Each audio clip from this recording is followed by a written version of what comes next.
Today's Watson Weekly is a special edition that is one of a series of 3 interviews recorded at Shopware's Partner Day on April 24th, 2025. These were recorded in the basement of a German beer hall and restaurant, so I think those interested in the digital commerce complexity of serving manufacturers and distributors should find it a lot of fun. Yeah, so I'm here at Shopware Partner Day. This is Rick Watson. I'm here with Ashley Laing, the VP of North America at Pimcore. Nice to be here, man. Yeah, I appreciate you coming out in the Windy City. It's not windy today. The weather's actually quite nice. It's a beautiful day. I couldn't believe it. I mean, I'm going to talk Celsius, but it was like 16 degrees upstairs. So walking around in a t-shirt, definitely doable today. No, it's quite lovely. And I think let's start from the beginning, which is what is Pimcore? Yeah, Pimcore is an interesting platform. It's in our name, PIM, Product Information Management. That's really where we started.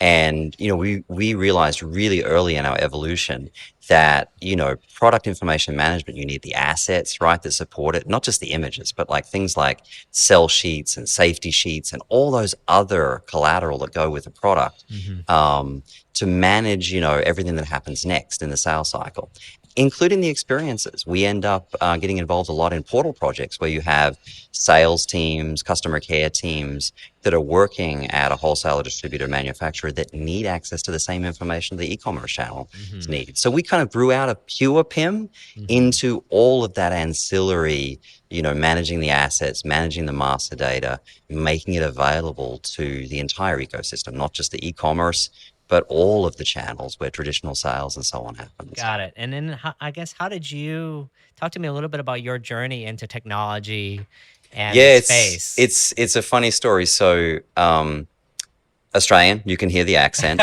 But I live in New York City. I've lived in New York City 27 years now. I studied technology at university, went to work at a bank. I was a mainframe developer, right? COBOL, JCL, that kind of world. And the bank I was at bought another bank and said, a management consultant firm came over from New York City. And I worked on that project with them for 6 months. And at the end of that, they were like, hey, Ashley, and I was like in my mid-20s at the time, come work with us. And I'm like, who's going to offer me a job in New York City? I grew up on cane farms in Australia, so it was quite the journey. And so I stayed, and I've been stuck in New York City 27 years. Stuck is probably not the right word. I love it there. But yeah, so, that was kind of my journey. But after I came to the US, I did that management consulting thing for a couple of years. And then I did a couple of internet startups, joined the agency world. I actually had my own agency. We grew to about 100 people. That's back, between like about 2003 to 2013 territory. And along the journey, I worked with a lot of B2Bs that were trying to bring up like customer portals. They were trying to go from like traditional salespeople inside and out to some self-service portals for their customers.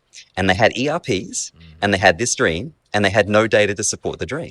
And I realized really early in those projects that product information management was what we needed. And that's how I found Pimcore. So I was actually implementing Pimcore on that side of the table for, I don't know, maybe 10 years or so.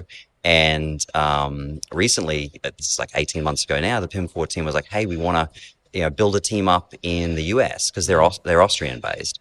And so I've kind of come from the agency implementer side to the product side of the house, which was, quite an interesting journey for me. I had to relearn a lot of things being on the product side. Yeah, I mean, I think it's fascinating because PIM is it's a misunderstood business. And I think within companies, clients, as you would term them, first of all, there's not always a clear understanding that there is such a thing as PIM. Yeah, that's right, Rick. A lot of people start by, hey, let's put all this product content in our e-commerce platform. And now it's a little silo again, where the sales team, the customer care, the resellers, other channels don't have access to the same information.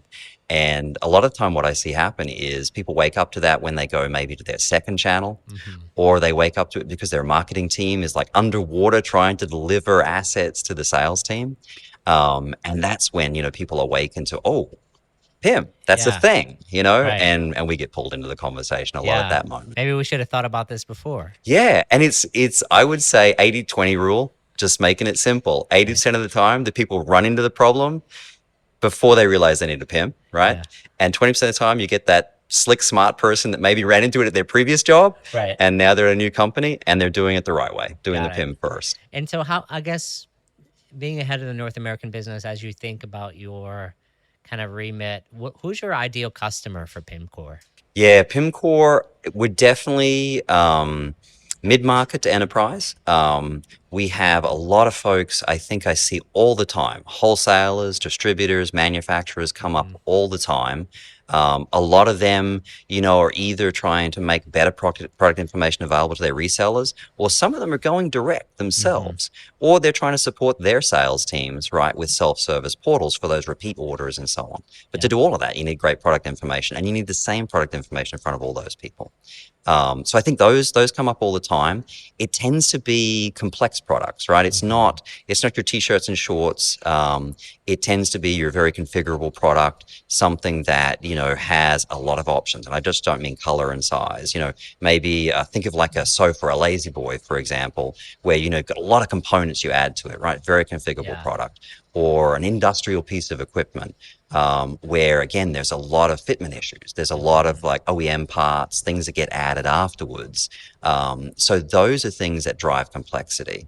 The other complexity we see come up in our ecosystem a lot is not so much the product is complicated, but it's a very diverse catalog. So you have maybe a supermarket, for example, that has thousands of suppliers, right? And their catalog is super diverse. Right. So now they have a really big challenge with their catalog. So we see a lot of that come up as well. Yeah, I want to go back to something you said. It was like struck my interest, which is sort of the 80-20 rule you talked about. 80% of the people don't realize they have a problem until it's too late. Too late is maybe a term you can always change, right? Yeah. But it's just a little bit harder when you have a lot of other systems in place. It certainly is. And then realizing you have a problem is often step one. Yeah, totally. And once you become aware that you have a problem, convincing someone else to fund a project like this, because PIM is like, having been in the space myself for a while, it's almost like someone who tries to do something the other day, have their paper cut in their hand. It's like, I could get through this. I'll muscle through this another way. But then it starts to get worse and worse and worse, and maybe it gets infected, and then it starts to affect, like, okay, maybe I should sit and address this the right way. Yeah. A lot, it's really interesting. A lot of the time there is a trigger moment, right? It's they want to add a new channel, and like you're describing, the pain is getting too big, right? Because they're already suffering with resources, or private equity or an investment has come in, or they've acquired someone and their catalog is about to explode. Again, it's another trigger moment. Those really help you get to decision quickly. Yeah. When it's just general pain, I've seen sales cycles take over a year, because you have to educate the entire organization to the benefit of what's going to come out the other side. Right. So it's like most sales. If you have an internal champion that can help you with that education, that trusted voice, it's going to go faster. Yeah. But yeah, I think your analogy is good. It's one of those pieces of software there. It's not like a marketing tool. Like, okay, you need more customers, you spend money, you're going to get more customers. Yeah. Whereas PIM, you have a problem, you put in money, you're going to get software. You may not get more sales. And that's the interesting thing. That's why back to the 80-20, most people invest in the e-commerce platform, invest in the self-service platform, because they see dollar signs straight away. There's a clear, trajectory to revenue. And when you implement a PIM, you have to look a little bit more under the hood. Okay, you know what? It could reduce returns because more accurate information. It can increase sales because you now have accurate information in all your channels. Your customer is not, I'm not sure. I don't think this is right. I'm going to buy it from someone else. So you start to solve a lot of little problems, which can add up to a big difference. We've seen return rates on some companies reduced by 80%. We've seen other companies, sales have gone up by 10 or 15%.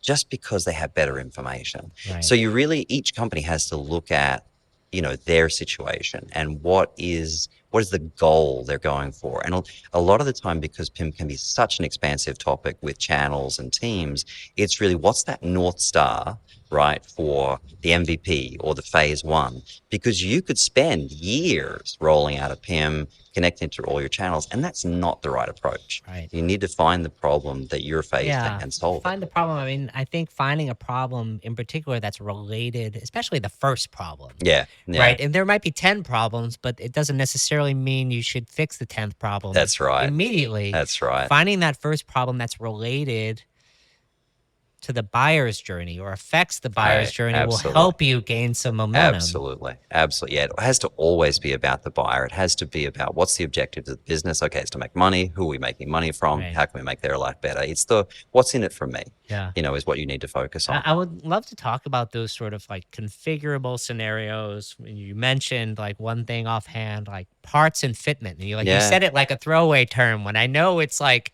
there's a lot of huge complexity behind that. And so why don't you unpack that? Like if you're someone that's in the automotive industry, for instance, what makes that category complicated? Yeah, it's interesting. And the same concept is not just automotive, it's industrial equipment, it's appliances. But what happens, right? You're assembling a complex piece of equipment, take the car, and you've got the 2025 model of the Ford Mustang, and you start making it, and you've made thousands of them. And your supplier can no longer give you that part, or there's a recall and you have to change the design of some component, right? So, but you're not releasing a new 2025 model of the Mustang. It's the same thing. It's the same thing. But now I've got to service that Mustang, right? I've got people in the mechanic shop that need to replace that component, replace that fan belt, that gasket, whatever it is. Anymore. That part's not available, but there has to be a substitution. And if the part was redesigned, you have a point where using serial numbers, all of these serial numbers use that part, but all the serial numbers from that point forward use a different part. And it gets really complex when you have something like a car that's literally got millions of components, or a refrigerator, or an air conditioner, whatever it is. Like these things are made of lots of pieces. And when they are a serviceable, repairable item with OEM parts or substitutions going on, it gets super complicated to keep track of. Yeah, I mean, and I'm struck that having been involved as a consultant in some of these businesses like you have, a lot of this data, it's in two places. It's in the heads of the service people that have been in the space for a long time. Or it's in these catalogs. Exactly. It's in those service manuals. It's in service manuals. It's in diagrams that at some point aren't digitized. Absolutely right. And so how do you get from a catalog or a service manual into a PIM? Yeah, it's really interesting challenge. There are some industries, automotive is one of the better ones, where they have an industry standard for the data. But there are plenty of others, pumps, industrial equipment, where they're all just making it up. And it's exactly the problem you're touching on, is it's in a PDF. And a lot of the time, historically, it has been... And it's always been in the PDF. Yeah, and it's always been in the PDF. And so, up until recently, it's been giant outsourced teams somewhere in India, Asia, go look at all these catalogs and punch the data into a PIM.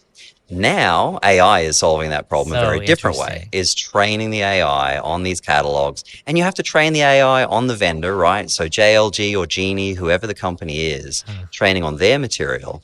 But now you can go from, just a human massive machine to something happening much more automagically.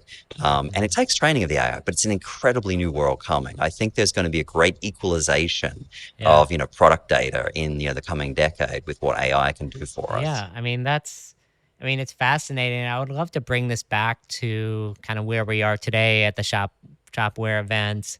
What are you looking to learn today at the event? Yeah, for me, I want to kind of hear the stories of what people are encountering in the e-commerce world. I really, again, back to where we started the conversation, it's really interesting for me how many agencies are implementing really amazing commerce experiences, but don't realize the pain of bad product data or multiple channels that they're going to encounter with their customers. And so really hearing their stories, and I'll have an opportunity to teach, folks about what a PIM is later in the Yeah. day. But just again, meeting people, hearing their stories, letting them know about the possibilities for their world, I think is really what I want to get out of it. Yeah, I mean, I think it's exciting, and it's like as we extend beyond today into like the rest of the year, there's some uncertainty. Like, what are two takeaways that you would like to give the audience that they should be thinking about as they kind of navigate this time, as well as think about like how to plan the next phase of their business? Yeah, I think, if you're doing sales the traditional way, with a lot of B2Bs are, and they're not doing it in e-commerce yet, the buyers that you have today are aging out, and your buyers, the 30-year-olds are all getting purchasing power, and they expect to do it the Amazon way. They're expecting the app, they're expecting the whatever. To achieve that, you need good product data. Your ERP is not going to do it for you. Your PDFs are not going to do it for you. Your call center is not going to do it for you. They're not going to call you. So you really need to think about product data and how valuable that is to your ability to kind of keep transacting as your buyer group, ages and changes. I think that would be a big one that I'd encourage a lot of B2Bs to think more seriously about. Awesome. Yeah, no, think about the next generation of buyers. How are you going to service them, make their experience easier? I mean, something that resonates with me, because when I talk to clients, and when you really get down to why they're trying to go through this transformation, the answer I hear sometimes is like, we're just too damn hard to do business with. Yeah. I mean, it comes up again. So I'm in my 50s. I don't have a problem picking up a phone and placing an order. But my kids who are teenagers now, who will soon be buying, they would never call anybody. Right. And that's absolutely right in the territory of too hard to do business with from their perspective. You've got to be able to do it in an app or something. But yeah, there's a lot of still complexity built into purchasing where, there isn't the self-serve options. And I think that's all got to change. Yeah. It's because people won't stand for it, and they will find an alternative. Yeah. They will buy it from somewhere else. No, I appreciate it. I mean, this has been a really great conversation. I want to thank you for your time, Thank Ashley. you for having me, man. And looking forward to hearing from you later in the event and everything throughout the day. Excellent. Thank you very much, Rick. Great All to right, be here. thanks a lot. Cheers, man. Did you know that RMW Commerce has another podcast? Check out the Watson Weekend for an unfiltered and lively e-commerce chat each week with me, Rick Watson, my co-host Jess Liseski, and an array of interesting guests and topics, all focused on e-commerce. You can find the Watson Weekend by searching for it on iTunes, Spotify, or YouTube. That's all for this week. Till next time, Watsonians. Hi, I'm Rick Watson, CEO and founder of RMW Commerce Consulting and host of the Watson Weekly podcast, your essential e-commerce digest. Our production partner for the series is Podcast on the Fly. To hear new episodes of the show every Monday morning, subscribe now at rmwcommerce.com/Watson Weekly and wherever you get your podcasts.